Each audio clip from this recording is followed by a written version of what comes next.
Graça e paz, Igreja do Senhor. Bom dia a todos.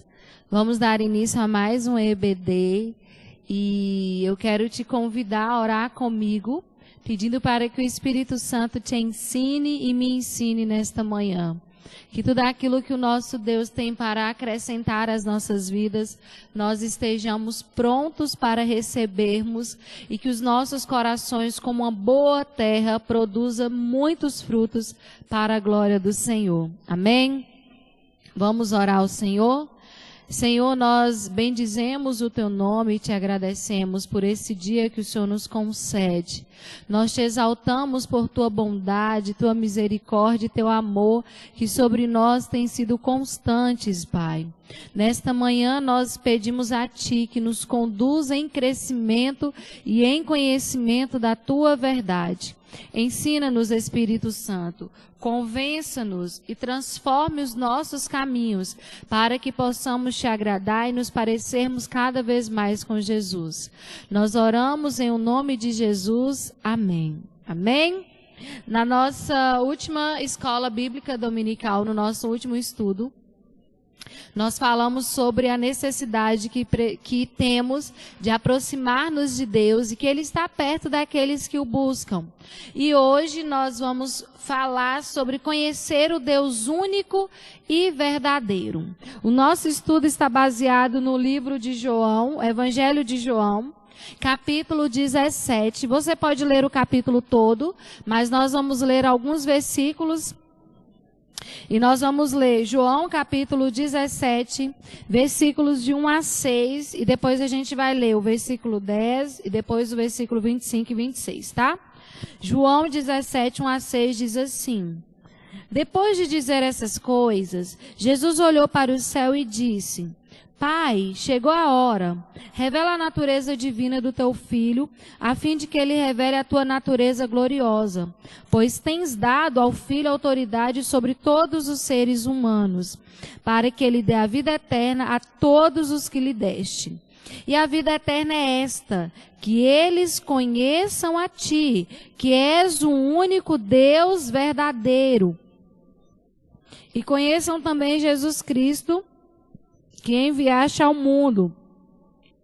Eu revelei no mundo a tua natureza gloriosa, terminando assim o trabalho que me deste para fazer. E agora, Pai, dá-me na tua presença a mesma grandeza que eu tinha antes de o mundo existir. Aí nós seguimos para o versículo 10 do mesmo capítulo. Tudo que é meu é teu. Tudo que é teu é meu, e a minha natureza divina se revela por meio daquele que me deste. Versículos 25 e 26. Pai justo, o mundo não te conhece, mas eu te conheço, e aqueles que me deste sabem que tu me enviaste. Eu fiz com que eles te conheçam e continuarei a fazer para que o amor que tens por mim esteja neles e para que eu também esteja unido com eles. Amém? Quando nós falamos sobre conhecer a Deus, talvez imediatamente venha à mente de algumas pessoas alguns conceitos teológicos, né? Principalmente quando a gente fala teologia, que é o estudo sobre Deus. Esses conceitos teológicos, eles não definem o conhecimento de Deus conforme o que iremos aprender na sua palavra. Ou apenas falar, eu conheço a Deus porque eu creio que Ele existe, ou porque eu sei que Deus existe.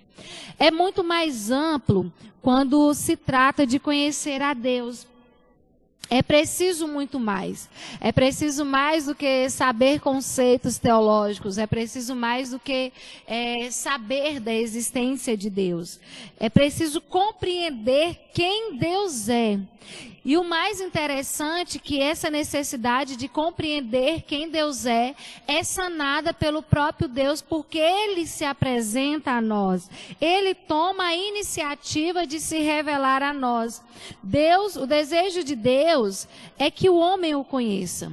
No Salmo 103, versículo 7, Fica muito nítido esse desejo de Deus de se tornar conhecido do homem. Salmo 103, versículo 7.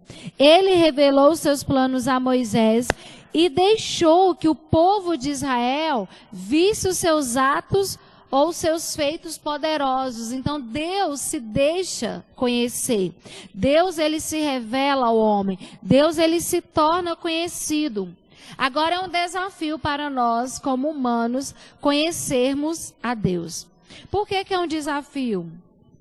Porque exige de nós um empenho, exige de nós um esforço. Eu sempre tenho falado para os irmãos que a nossa vida cristã, ela não é uma vida de mágica. Ela é uma vida de ação, ela é uma vida de transformação e de mudanças de condutas, de mudanças de caminhos mesmo. Enquanto nós estivermos presos a conceitos humanos, vamos colocar assim, jamais experimentaremos a profundidade que é em conhecer a Deus e os seus feitos poderosos. Nós vamos ver que Jesus, quando ele faz essa oração, em João capítulo 17, no versículo 3, ele diz assim: e a vida eterna é esta, que eles conheçam a ti, que és o único Deus verdadeiro, e conheçam também Jesus Cristo, que enviaste ao mundo. Há um desafio aqui em conhecer a Deus. Esse vocábulo grego aqui, do verbo conhecer. Conhecer é um verbo de ação e é um vocábulo grego que é definido como gnóstico, que significa saber, entender. Um conhecimento que vem da experiência. Foi justamente o que eu falei no início para os irmãos e para quem está me ouvindo. Não basta ter conhecimentos teológicos, ter conhecimentos de conceitos sobre Deus. Aqui Jesus Cristo, ele chama a atenção para uma profundidade nesse conhecimento de Deus. É muito mais amplo. É você entender quem é Deus e os seus feitos na sua vida. É um conhecimento que parte da experiência. Por que é necessário ter a experiência do conhecimento de Deus? Porque é um relacionamento, é familiaridade, é relacionamento, é intimidade, é proximidade. E esse conhecimento de Deus, ele só é possível a partir do momento que nós nos aprofundamos e nós damos o primeiro passo de nos relacionarmos com Deus de maneira mais profunda e não superficial. É interessante que o conceito desse verbo usado no grego, no caso gnóstico, traz a ideia de experiência, de experimentar. Uma pessoa que não experimenta de Deus não pode conhecê-lo na sua totalidade. Embora Deus seja infinito, embora Deus seja profundo, infinitamente mais ele tem para nos apresentar, é fundamental que nos aprofundemos no conhecimento desse Deus. E esse aprofundamento se dá a partir das experiências que nós vamos tendo com o Senhor ao longo da nossa vida cristã. Quanto mais nós temos experiências com Deus, mais nós passamos a conhecê-lo, mais nós passamos a conhecer atributos, características de Deus que só podem ser revelados a nós a partir do nosso relacionamento, da nossa familiaridade com o Pai, da nossa familiaridade com Deus. Cada experiência que a gente tem com Deus, a gente conhece de maneira diferente. Nós experimentamos Deus como Pai, nós experimentamos Deus como provedor, nós experimentamos Deus como justo juiz, como advogado, como aquele que vence as nossas batalhas, como aquele que abre portas, mas isso só é possível a partir do nosso relacionamento, a partir desse caminhar, a partir desse aprofundar. Porque ter o conceito de que Deus é todas essas coisas, muitas pessoas têm. Mas experimentá-lo de fato com todos esses atributos e manifestos nas nossas vidas só é possível a partir do momento que nós experimentamos dele. Jó, no capítulo 42, todos nós conhecemos a história de Jó. E a Bíblia apresenta Jó como um homem piedoso, como um homem comprometido. E como homem que ele sabia muitas coisas sobre Deus. Inclusive, ele realizava muitos sacrifícios. Entendia que ele precisava realizar todos aqueles sacrifícios, quando a gente lê no início do capítulo. Mas ao final do livro de Jó, Jó começa de um jeito, e nós vamos lendo a história, a gente percebe que ele vai tendo uma experiência no meio da sua dor, no meio da sua luta ali. Ele vai experimentando de Deus, ele vai tendo um diálogo com Deus. Ele vai tendo um relacionamento com Deus que só foi possível se aprofundar a partir do momento que ele enfrentou aquela situação. E quando ele chega ao final do seu livro, no capítulo 42, Jó 42, versículo 5, a conclusão que ele tira de tudo que ele passou, de tudo que ele experimentou e de como Deus se revelou a ele nessas circunstâncias foi a seguinte: antes eu te conhecia só por ouvir falar, mas agora eu te vejo com os meus próprios olhos. O que Jó está dizendo aqui é, antes o que eu tinha do Senhor eram conceitos, era um entendimento baseado na racionalidade.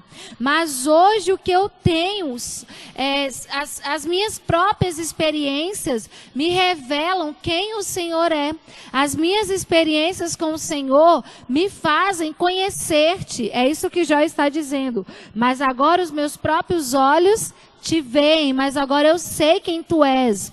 E só foi possível Jó concluir dessa maneira, porque ele experimentou de Deus. Ele buscou essa intimidade. Em Oséias, capítulo 6, Oséias 6, versículo 3, diz assim: conheçamos e prossigamos em conhecer o Senhor. Tão certo como nasce o sol, ele virá nos ajudar.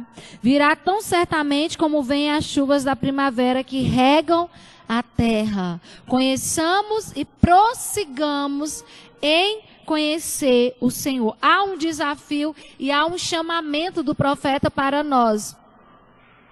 Que nós não fiquemos apenas na intelectualidade ou na superficialidade quando se trata do conhecimento de Deus.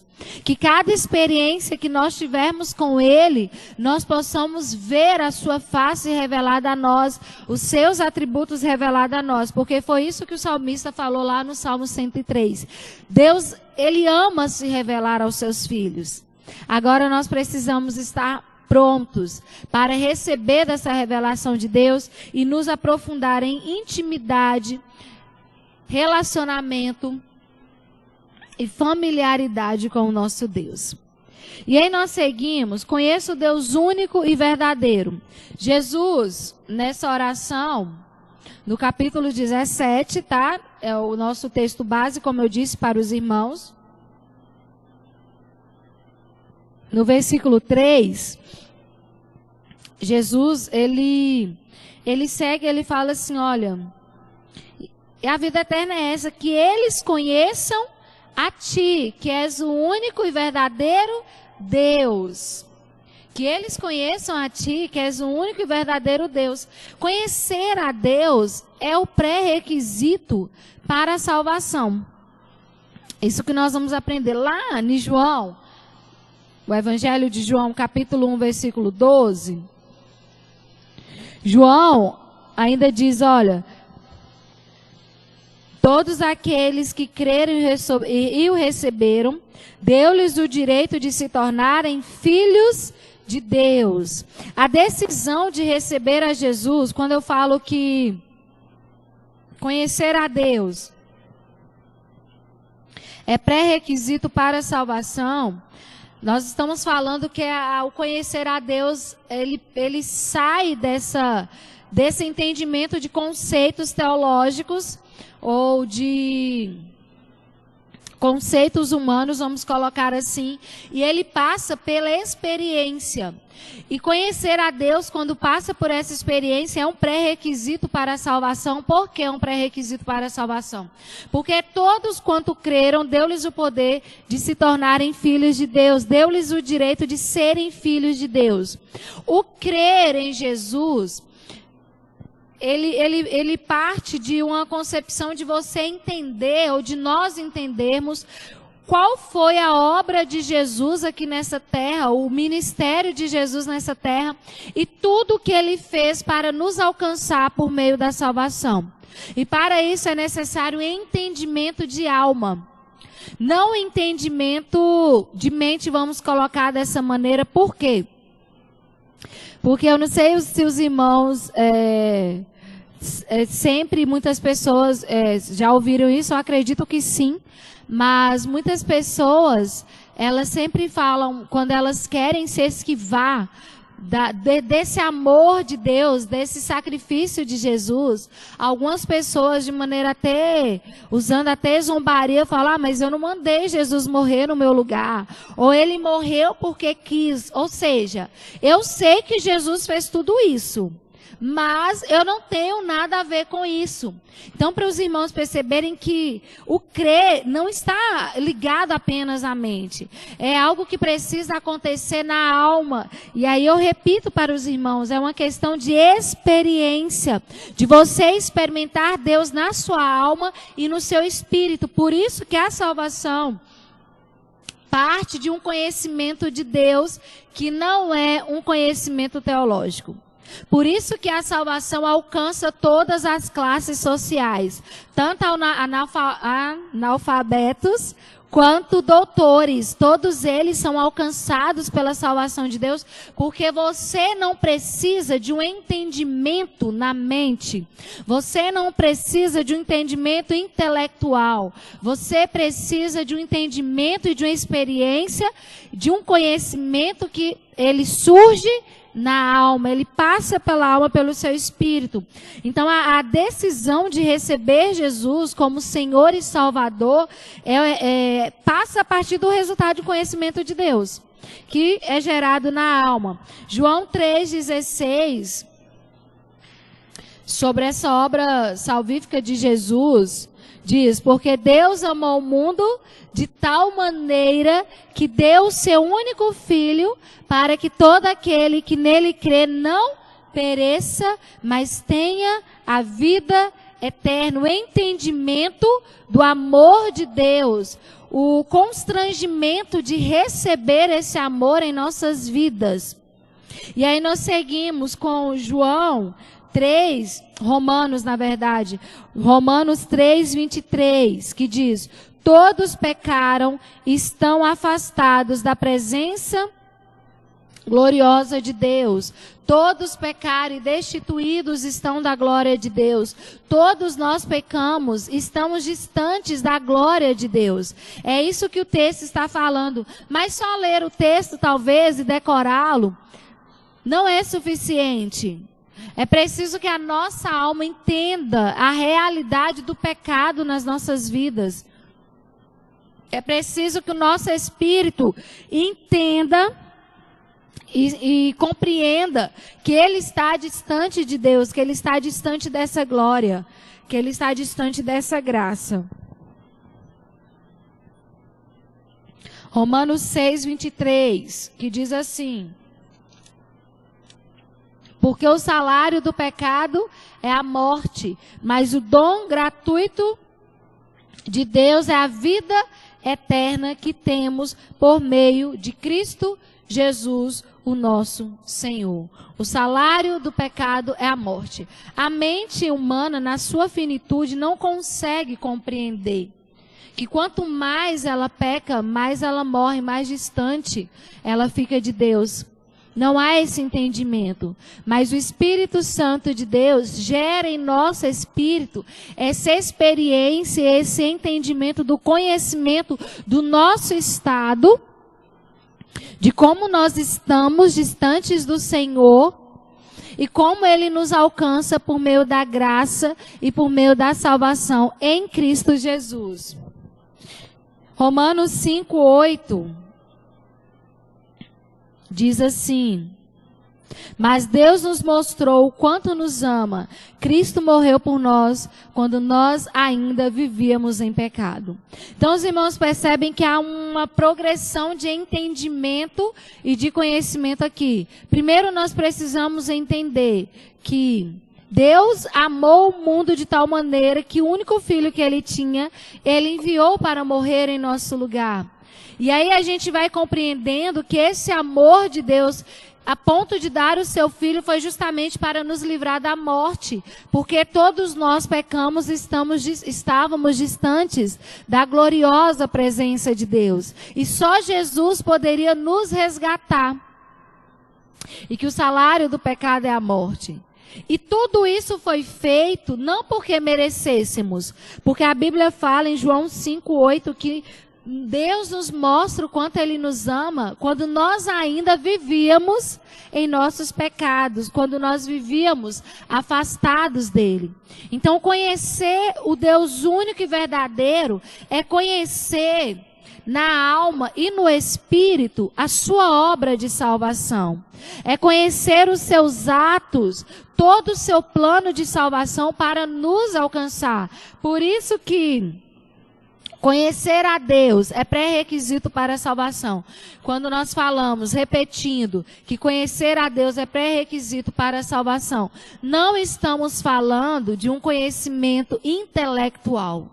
Nós estamos falando de um conhecimento que é gerado na alma, que é gerado no espírito. A nossa mente humana, ela não consegue compreender e entender e muito menos conhecer esse Deus que se revela como Deus de amor, como Deus de salvação.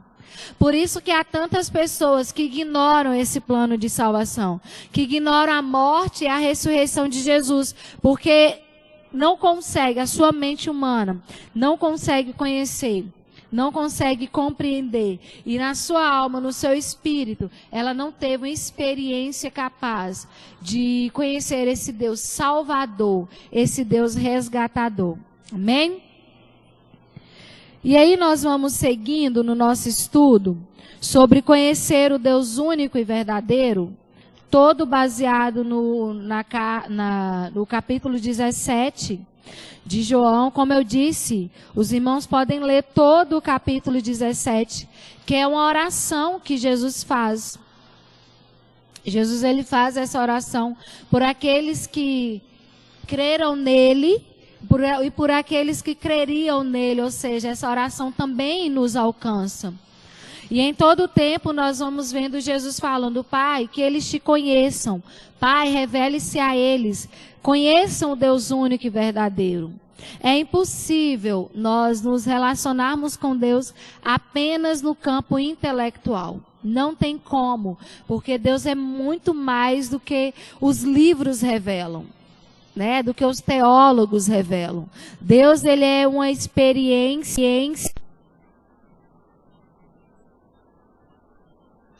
Então Deus é muito mais do que os livros revelam, né? Do que os conceitos teológicos revelam. Deus é uma pessoa que se relaciona e não há outro meio de conhecer uma pessoa senão você se não caminhar com ela. É como as pessoas olham outras caminhando pelas ruas, você vê inúmeras pessoas passando por você. Mas você ver não significa que você a conhece.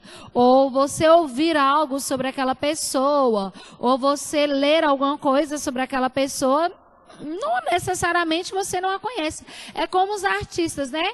Que as pessoas leem várias coisas sobre eles, que são colocadas na internet, nas revistas, ou nas suas biografias, mas não é necessariamente o conhecimento deles. Quem os conhece de verdade é a família, quem ali está com eles diariamente, convivendo, se relacionando.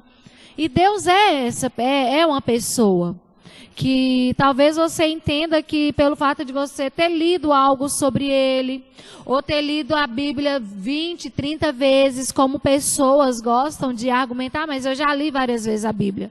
Mas nunca teve experiência de fato com Deus. Deus, embora ele deseja se revelar ao homem, o homem também precisa desejar conhecer esse Deus único e verdadeiro.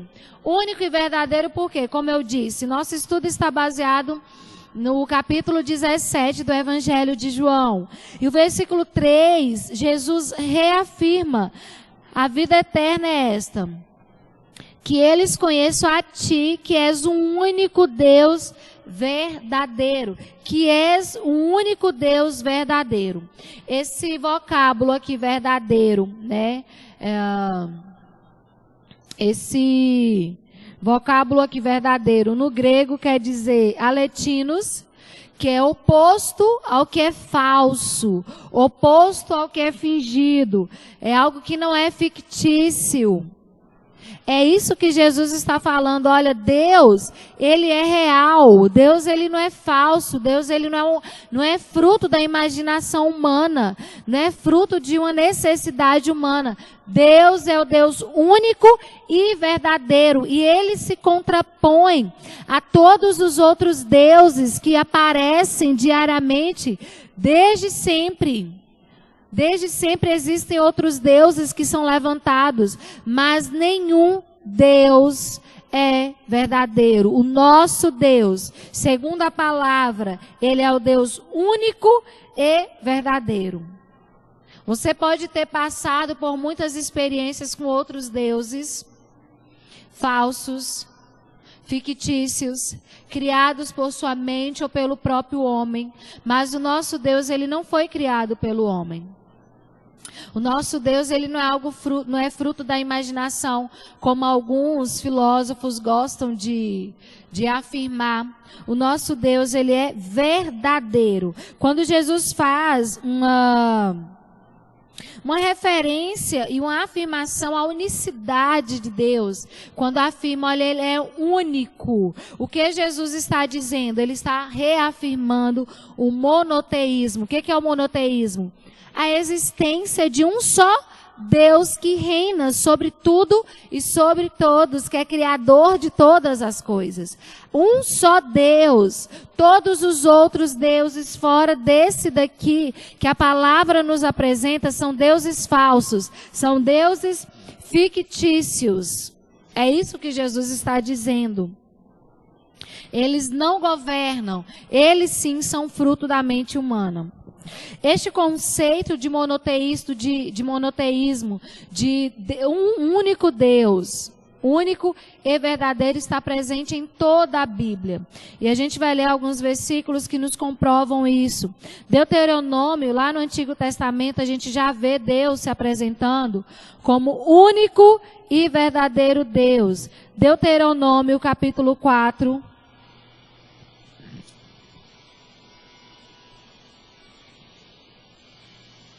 35 a 39 diz assim: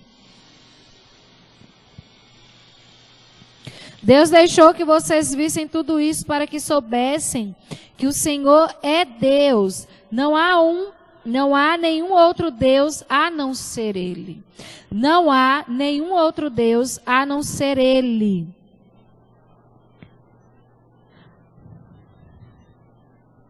Para ensiná-los, Deus falou do céu e na terra, Ele lhes mostrou um grande fogo, e do meio desse fogo falou com vocês.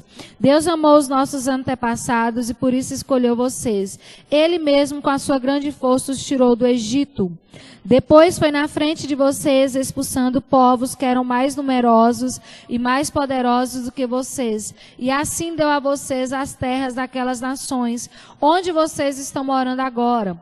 Fiquem sabendo agora e nunca esqueçam isto. Somente o Senhor é Deus lá em cima no céu e aqui embaixo na terra. Não há outro Deus, não há outro Deus. Ele é o Deus único. Não se esqueçam.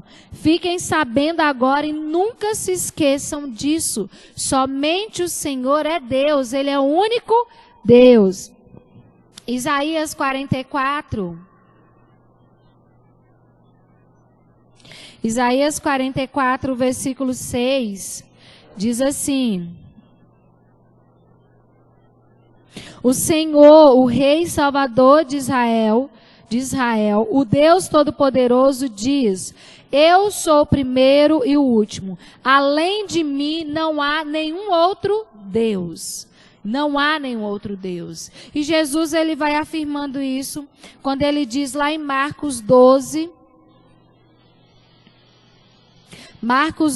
29 a 32, quando ele diz assim: Jesus respondeu: é este, escute, povo de Israel, o Senhor nosso Deus é o único Senhor. Ame o Senhor, seu Deus, com todo o coração, com toda a sua alma, com toda a sua mente, com todas as forças. E o segundo mais importante é este: ame os outros como você ama a você mesmo. Não existe nenhum outro mandamento. Então o mestre da lei disse a Jesus: muito bem, mestre, o Senhor disse a verdade. Ele é o único Deus e não existe outro além dele. Ele é o único Deus e não existe outro além dele. Por isso que nós precisamos conhecer o Deus único e verdadeiro, através de uma experiência pessoal, de um relacionamento pessoal com esse Deus. Todos os outros deuses são falsos. Todos os outros deuses são fictícios. Todos os outros deuses não passam de invenção humana. Primeiro livro de Paulo aos Coríntios, capítulo 8, ou primeira carta de Paulo aos Coríntios, capítulo 8, 4 a 6, que diz assim: quanto a comer alimentos que tenham sido oferecidos aos ídolos, nós sabemos que o ídolo representa alguma coisa que realmente não existe. E sabemos que existe somente um Deus, pois existem os que são chamados de deuses, tanto no céu como na terra, como também existem muitos deuses e muitos senhores. Porém, para nós, existe somente um Deus, o Pai e Criador de todas as coisas, para quem nós vivemos, e existe somente um Senhor, que é Jesus Cristo, por meio de quem todas as coisas foram criadas e por meio de quem nós existimos. Sabemos que existem muitos deuses e muitos senhores, mas para nós existe somente um Deus, Senhor, Criador de todas as coisas. Então nós precisamos entender que o nosso Deus, Ele é verdadeiro, Ele não é um Deus fictício. Precisamos conhecer esse Senhor. Precisamos conhecer esse Deus não de ouvir falar ou não de ler sobre Ele, mas a partir de uma experiência, de um relacionamento com Ele. E eu quero finalizar esse estudo, concluir esse estudo, repetindo o texto de Oséias, somente a primeira parte, Oséias 6, versículo 3, que diz: conheçamos e prossigamos em conhecer o Senhor. O profeta, ele afirma que esse conhecimento de Deus, essa experiência com Deus, ela precisa ser progressiva. Eu não posso ter uma experiência agora com Deus e pronto, me dá por satisfeito. Acabou. Eu já sei tudo sobre o Deus único e verdadeiro porque eu tive essa experiência com Ele. Não. Nós precisamos prosseguir, continuar, avançar nesse conhecimento de Deus. É um conhecimento contínuo. É um conhecimento que não tem fim. É um conhecimento que se estende à eternidade. Se você teve experiência com Deus, tem muitas pessoas, mas eu tive experiência com Deus há tantos anos atrás. Mas e hoje? Qual foi a sua última experiência com Deus? Você consegue se lembrar da sua última experiência, daquilo que você experimentou de Deus e como Ele se revelou a você nessa circunstância, nessa situação? Ou que você tem de Deus ainda baseado naquilo que você experimentou há anos e anos atrás e você simplesmente parou? E você simplesmente estagnou e não conseguiu avançar. O convite do profeta para nós, filhos de Deus, e para todos aqueles que desejam conhecer o Senhor é: conheçamos, tenhamos essa experiência com Deus, mas também prossigamos em conhecer ao Senhor. Deus ama se revelar a nós. Ele próprio tomou a iniciativa de se revelar a nós. Deus quer que o homem o conheça. Deus quer que você o conheça dia após dia. Deus quer que eu o conheça dia após dia. Então, que nós não estejamos limitados a uma ou duas experiências com Deus, mas que essas experiências, que se revelar de Deus nas nossas vidas seja constante, a ponto de nós conhecê-lo e conhecermos a sua face, quem ele é, os seus atributos, de uma maneira pessoal, íntima, a partir dos nossos próprios testemunhos, e não de ouvir falar do que o outro tem vivido com Deus, mas daquilo que eu tenho vivido com o Senhor. Então eu quero te convidar a ter uma experiência, a renovar as suas experiências com o Senhor, a conhecer partes, faces de Deus, atributos de Deus que você ainda não conhece. Talvez você já tenha ouvido falar, mas não experimentou na sua própria vida, mesmo sendo cristão. Eu quero te convidar a prosseguir, a se levantar, a sair dessa inércia espiritual e experimentar de maneira pessoal aquilo que Deus pode revelar a você. Quem ele é, a pessoa dele e os seus vários atributos. Conheça o Deus único e verdadeiro, porque a vida eterna é esta, que conheçamos o Deus único e verdadeiro. Vamos orar ao Senhor? Pai Santo, nós te agradecemos porque o Senhor nunca colocou barreiras para que nós o conhecêssemos. Pelo contrário, o seu desejo é se revelar a cada um que está disposto a aprender profundamente do Senhor. Pai, que os nossos conceitos sobre ti não sejam baseados naquilo que os outros têm falado ou apenas naquilo que temos lido, mas de uma vida de relacionamento com o Senhor, de uma vida de crescimento, de uma vida de experiência. O meu desejo, o meu pedido a ti, Espírito Santo, é que o Senhor, sobre cada coração, desperte um desejo e uma necessidade de aprofundar naquilo que o Senhor tem para nos mostrar. Que nós tenhamos as nossas próprias experiências contigo. Que a nossa vida cristã seja baseada num relacionamento pessoal com o Senhor. Não daquilo que o outro tem vivido com o Senhor, mas das nossas próprias experiências, a ponto de revelarmos o Senhor a partir da nossa própria vivência. Que como Jó, os nossos olhos possam vê-lo diariamente, Pai. Esse é o nosso desejo. Esta é a minha oração. É o que eu te peço em nome de Jesus. Amém. Amém? Que Deus nos abençoe. Hoje temos culto infantil às 3 da tarde e temos também o nosso culto às 19 horas.